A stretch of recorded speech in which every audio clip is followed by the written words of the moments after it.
All right, hey, it's John. So look, the Expanse Telltale Games coming out, and I got the privilege of playing it a few weeks ago. I recorded a bunch of footage of it, played for an hour, and we can release a little bit of the footage. And people all over doing that. Telltale's back, all that good stuff, great stuff, absolutely wonderful.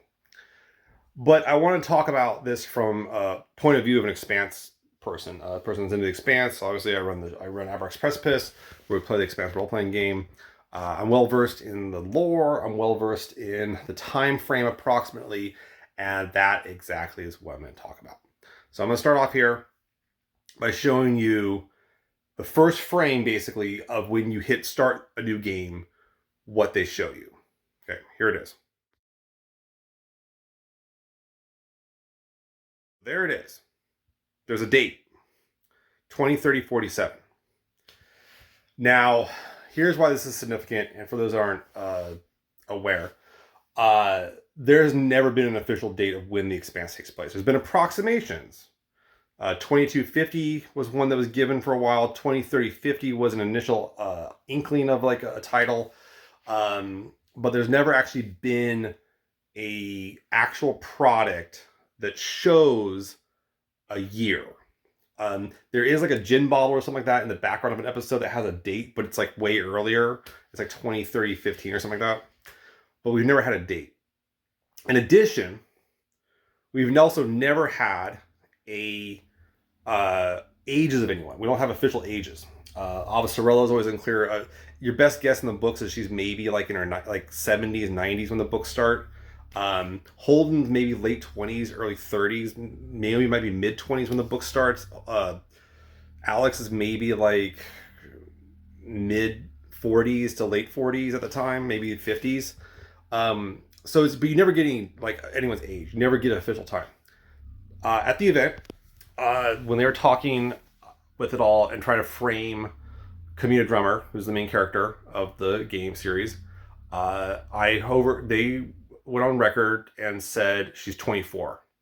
So that means at the start of the books, at the start of the whole events, the start of the series, Kamina's 27. So when they assault Eros, when they assault Thoth Station, and she's shown on the ship, she is 27, 28. What that means then is that when they go into the transition, she'd be like in her mid 30s or so, because about 10 years or so. But we have official dates. This is bonkers. And here's why this is bonkers. It isn't that they've never given dates, it's that they've also never provided them to people that work on the stuff. So I run the RPG. I play with the guys from Green Ronin. They're big in the canon. And apparently, from my understanding, they've been asking for a timeline. They wanted like a firmer timeline, because we've kind of had to assemble it. And I've always liked that about James S.A. Corey, Ty, and Daniel, is that they kind of keep it loose, like it doesn't lock it down. But now we're getting it locked down, and so I'm really curious where this is going to go. It's not a subtle difference. This is a big thing for us. So what happened at the event was, when that first popped up and I saw a date, I was like, whoa, how'd you guys get this? They didn't understand. The people at Telltale and Deck 9 didn't understand why that hit me so hard. And it's because we haven't had it.